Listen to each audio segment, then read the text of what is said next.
convidar imediatamente Francisco José Pinheiro, que é deputado estadual do Ceará.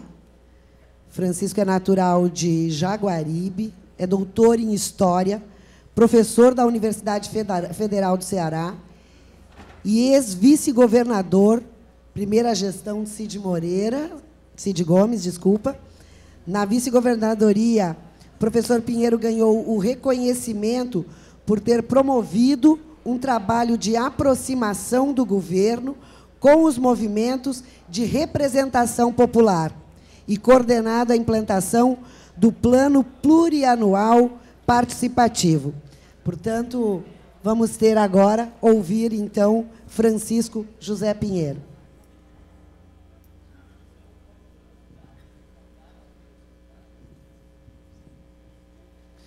Bom dia a todos e a todas. Quero inicialmente agradecer o convite e dizer que, em boa parte, o que nós fizemos no Ceará, nós bebemos aqui na experiência do Rio Grande, né? Vários companheiros do PT estiveram lá conversando conosco, fazendo seminários, quando nós começamos a discutir a proposta de um plano plurianual participativo. E, já respondendo um pouco o debate inicial da primeira mesa, lá nós optamos por fazer um plano plurianual regionalizado, né? Então, essa foi uma primeira percepção que nós tivemos, da dificuldade que seria de nós fazermos um plano em que nós tivéssemos assembleia em todos os municípios. Então, a primeira coisa foi essa. A segunda questão que nos parece importante para pensarmos a experiência de um orçamento ou de um plano plurianual participativo é a definição das regiões administrativas. Esse é um problema que, às vezes, atrapalha bastante. E aí nós não podemos ter a multiplicidade de regiões administrativas. Nós, por exemplo, lá no Estado nós temos um problema grave. Se nós pegarmos a Secretaria da Saúde, ela divide o Estado em 21 micro-regiões administrativas. Se nós pegarmos o governo do Estado, como um todo, são 7 regiões administrativas. Se nós pegarmos a Secretaria da Educação, tem outra discussão de divisão administrativa do Estado. E se nós pegarmos o governo federal, com seus territórios, cria outra divisão administrativa. Então, nosso primeiro debate foi o que é a região administrativa e como as pessoas vão sentir-se identificadas com essa região. E aí nós tentamos, então, reconstruir a discussão sobre a região administrativa e tentando equacionar as diversas divisões que haviam, né, dentro do próprio governo do Estado e na relação com o governo federal. E tentamos fazer isso junto com o Ministério do Desenvolvimento Agrário, casando com o nosso Secretaria de Desenvolvimento Agrário e pensando as regiões administrativas de acordo com a identidade que as pessoas se identificavam, né? Não uma coisa arbitrária. Então, iniciamos o debate e há coisas muito interessantes. Muitas vezes, uma região administrativa, ela se caracteriza pela disputa entre 2 municípios. Um município tem a hegemonia da região e começa a perder, e para não perder, há início de um processo de discussão de que crie-se uma nova região administrativa. E aí nós tentamos, a primeira coisa a tentar fazer foi exatamente essa, é pensar como as pessoas se identificam com aquela região administrativa e se ela é real ou é uma criação arbitrária do Estado. Então, esse foi o primeiro problema que nós enfrentamos na discussão do PPA participativo. A segunda questão importante que nós, se você puder passar o segundo, a segunda questão importante que nós encontramos é a crença da população, dos movimentos sociais, nos mecanismos de participação. Havia uma forte descrença de que isto pudesse dar em alguma coisa. As pessoas não acreditavam. Por um lado, os movimentos sociais não acreditavam, estavam cansados de simulacros de participação, e diziam: olha, isso é mais uma reunião que vocês vão usar isso para fazer propaganda de governo e depois não dá em nada. Então essa é uma segunda questão importante para a gente pensar, que não é o caso do Rio Grande, já tem uma tradição muito consolidada do orçamento participativo, principalmente em Porto Alegre, né? Mas no nosso caso havia uma descrença muito grande. Nós tivemos um longo período do PSDB no Ceará, e o PSDB criou um conjunto muito grande de associações comunitárias que se apresentavam como participação popular, que na verdade era apenas uma forma de você manipular e dizer que o governo era um governo de cunho democrático e popular, né? Então essa é uma herança que foi muito difícil para nós podermos superar. Uma outra questão que também está muito relacionada com isso é a visão que o Poder Legislativo tem da participação popular. Então, quando você começa a organizar as assembleias, normalmente os deputados veem isto como uma concorrência ao seu mandato. E, de alguma forma, a participação, por exemplo, da Assembleia Legislativa no debate do PPA participativo foi quase zero. Certo? Por mais que nós fizéssemos contato, e na época eu era vice-governador do Estado, visitava a Assembleia, conversava, eles achavam interessante, mas na hora do debate não aparecia ninguém. Porque eles achavam que a representatividade legítima eles tinham e, portanto, não queriam dividir essa questão com ninguém. Um outro dado também importante é que havia um desequilíbrio muito grande na aplicação dos recursos públicos. Se nós pegarmos o Ceará, só para vocês terem uma ideia, 33% da população está na capital e na região metropolitana. No entanto, quando você pega os recursos públicos que são aplicados, 60% dos recursos públicos estavam nessa região. E o interior do estado, você tinha então a maior parte da população. No entanto, os recursos públicos estavam em imensa maioria. Então essa era outra equação para nós discutirmos. Como você viabiliza que os recursos públicos sejam aplicados de forma mais equitativa, obedecendo à relação população-região. Então esse foi um outro debate que nós fizemos, e aí enfrentamos um debate com a região metropolitana, que não queria perder recursos, né? Então começamos a fazer esse debate tentando dar uma certa equacionalizada. E o que nós pensamos? A relação entre os recursos públicos e a população. E aí nós fizemos todo um estudo e tentamos fazer com que isso fosse sendo aos poucos melhorado em termos de aplicação de recursos públicos no Estado.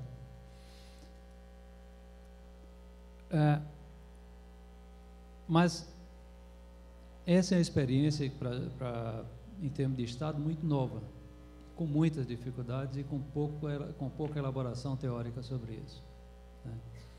E nós fomos fazendo, bebendo um pouco da experiência daqui, da acolá, e fizemos outro debate. Como é que nós vamos fazer para garantir que os delegados, nós trabalhamos com o sistema de delegados eleitos, represente o conjunto da sociedade? E aí nós então fizemos uma divisão. A maior parte dos delegados eram representantes dos movimentos sociais, 60% movimento social, 40% dividido entre governo e setor empresarial. Então essa era a proposição nossa. No entanto, nem sempre isto se consolida na prática, certo? Por quê? Dada a descrença dos movimentos sociais em relação a este instrumento, no final, terminava a maior participação do governo, parte do setor empresarial, E mesmo havendo todo um esforço político para que os movimentos sociais estivessem presentes, infelizmente os movimentos sociais estavam na prática em minoria. Então este era um outro problema a ser superado. Como você sensibilizar os movimentos sociais de que aquela proposta era uma proposta para valer, certo? E que não era apenas mais uma reunião para fazer propaganda de governo. Esse é um dado muito importante para ser avaliado. A terceira questão que nós julgamos importante, que foi também colocada aqui, eu acho que é importante nós retomarmos, quais são os mecanismos de controle? E aí nós propusemos alguns mecanismos. Nós elaboramos um instrumento, um caderno, que ele, o primeiro caderno, ele trazia as propostas que foram elaboradas e aprovadas nas assembleias regionais. Nós tínhamos assembleias regionais, certo? Essas assembleias regionais faziam o debate e, no segundo momento, nós tínhamos um fórum estadual de delegados que tinha representação de todas as regiões do Estado. E aí, então, nós elaboramos um caderno em que todas aquelas propostas que foram feitas para o orçamento do Estado, elas eram elencadas. E, no ano seguinte, nós elaboramos um outro caderno em que nós fazíamos um balanço daquilo que foi proposto, daquilo que foi executado. E os delegados recebiam esse caderno para buscar fazer o debate. Isto, de alguma forma, teve uma importância, porque as pessoas começaram a perceber que havia uma preocupação do governo do Estado em não só fazer o debate, mas também fazer a prestação de contas daquilo que foi proposto pelos delegados. Um outro aspecto que nós julgamos extremamente importante é o aspecto formativo, principalmente no âmbito dos movimentos populares. Por que isso? Normalmente, os técnicos da área de orçamento, eles fazem questão de ter uma linguagem que é inteligível. Ninguém entende. É um negócio para não entender, para parecer que é coisa de iluminado. Certo? Então, isso é uma prática comum. Os caras usam a linguagem que ninguém entende. E aí todo mundo acha que isso é uma coisa que não é para gente desse mundo, é para deuses, né? E aí nós começamos a fazer um processo formativo, em que nós fazíamos seminários, fizemos 2 seminários anuais a cada ano, em que nós trazíamos todos os delegados para nós fazermos um processo de formação, para que eles fossem capazes de ler o orçamento, de fazer a crítica e de entender, certo? Desde a nomenclatura, que vai desde o empenho até a execução orçamentária, e todas essas linguagens que os economistas usam para nos impedir de entender como é que funciona o orçamento, né? Então, isso também é uma coisa que nós, na nossa experiência, nós julgamos extremamente importante. É a preocupação com a formação. E, principalmente, nós colocarmos essa formação à disposição dos movimentos populares. Deu algum resultado?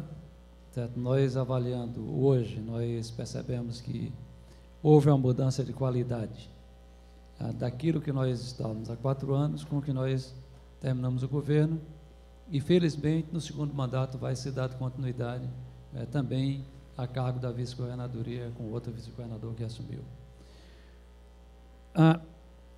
Além de tudo isso, nós então fizemos um esforço muito grande de não dispersar energias. E nós achamos extremamente importante articular os programas e as políticas no âmbito regional. Por exemplo, o governo federal tem uma bela discussão nos territórios.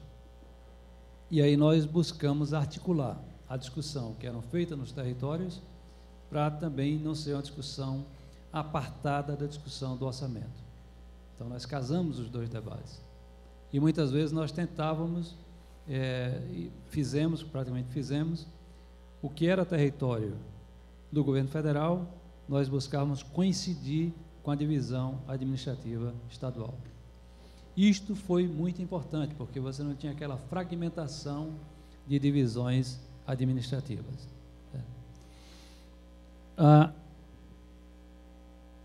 Então, isto, de alguma forma, nós não dispersamos tanta energia, mas também conseguimos somar com programas do governo federal e do governo estadual.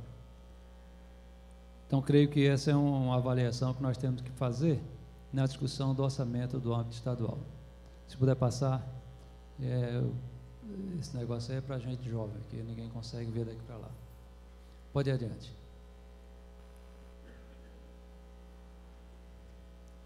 Bom, e uma outra coisa também importante, nós não começamos o debate do zero, primeiro ano. Na discussão da nossa candidatura para o governo, nós fizemos um bom debate de um programa de governo com a população. Nós envolvemos nesse debate em torno de 5.000 pessoas nas regiões. E o primeiro ano do plano plurianual, nós vamos ter como referência principal essa peça. E aí tem um caráter educativo. Qual é o caráter educativo? Os programas de governo, eles, na maioria das vezes, eles servem apenas como mecanismo de propaganda eleitoral. E as pessoas passam a não mais ter crença naquilo, porque dizem, não, vocês dizem isso na televisão e depois não cumprem. E nós fizemos questão de fazer o link entre aquilo que nós fizemos de proposta no programa de governo e aquilo que nós estávamos construindo no plano plurianual. Inclusive, o título dos tópicos do programa plurianual, ele pega todos os tópicos que foram postos no programa de governo, fazendo uma colagem daquilo que nós apresentamos como programa de governo e aquilo que nós estamos apresentando como plano plurianual. Na minha humilde experiência, eu creio que este é um dado importante em termos de educação. É fazer com que, primeiro, aquilo que nós tanto lutamos enquanto partido, de que os programas fossem realidades, ele começou a ganhar concretude quando nós pegamos o programa de governo e ele serviu de base para o debate do plano plurianual e, obviamente, para a elaboração do orçamento de governo. E aí, se nós fomos analisando a relação desse programa de governo com os movimentos populares. Então, primeiro ano, e aí nós temos que ter paciência e ter compreensão histórica da descrença da população em relação ao programa e não nos termos com as provocações que são feitas muitas vezes para nos testar. Então, o primeiro ano de debate era isso não vai dar em nada. E nós engolimos a seco e fomos para o segundo ano. No segundo ano, aconteceu um fato muito interessante. 85% das propostas feitas nas assembleias regionais foram executadas pelo governo.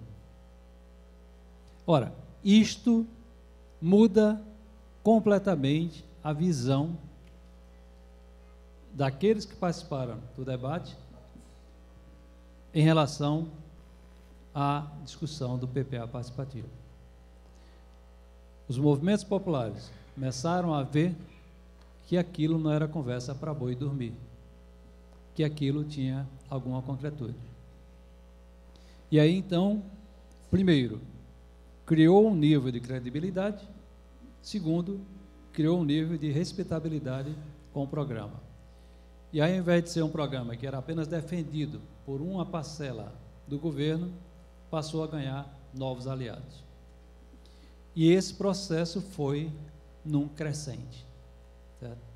Foi num crescente e fez com que a participação dos movimentos sociais fosse também no crescente, né?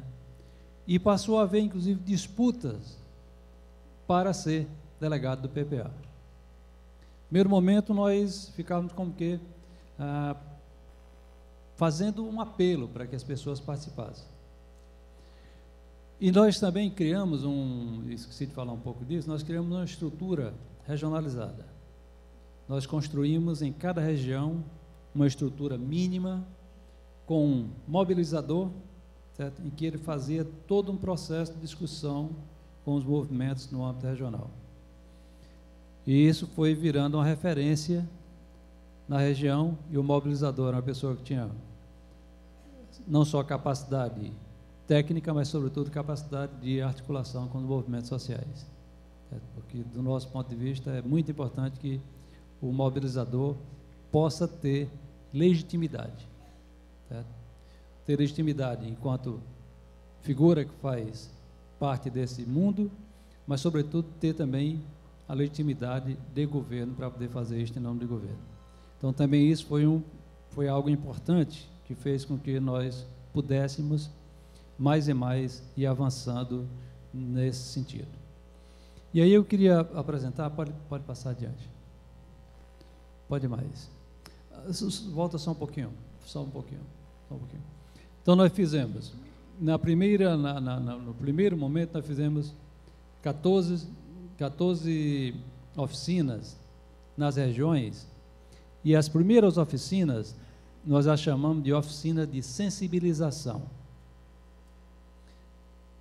Qual era o objetivo disto? Era tentar realmente sensibilizar nas regiões a importância desse processo. Então, a primeira reunião de sensibilização. As segundas oficinas regionais já eram oficinas para que fossem apresentadas as propostas. Então, havia as oficinas regionais, as propostas eram apresentadas, elas eram recolhidas, só que nós dizíamos muito claramente para as pessoas e para os movimentos sociais: nós não podemos ter ilusão de que tudo que está sendo posto vai ser realizado. Porque também a credibilidade que pode nos colocar é nós termos a coragem, enquanto governo, de dizer à população quais são nossos limites. Porque se nós criarmos ilusão, isto faz com que o programa se desmoralize. Então nós dizíamos, os limites são claros.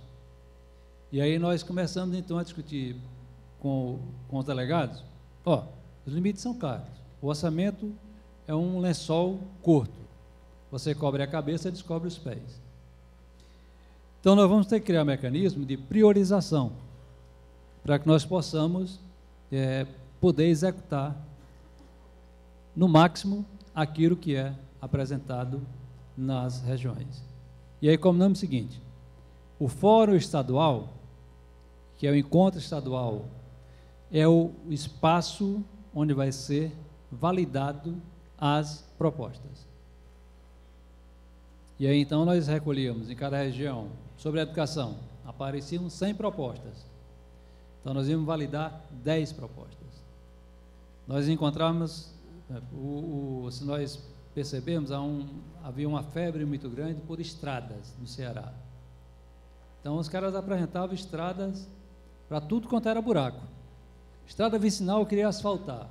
A gente ia dizer: olha, gente, estrada vicinal, estradas municipais, é uma divisão da federação, tempo esgotado. Há uma divisão na federação. Há estradas municipais, há estradas estaduais e há estradas federais. Nós não temos nem recurso, nem tampouco nós temos a obrigação constitucional de fazer as estradas municipais. Mas eu vou encerrar aqui porque o tempo esgotou e eu não quero ser o latifundiário da palavra. Muito obrigado.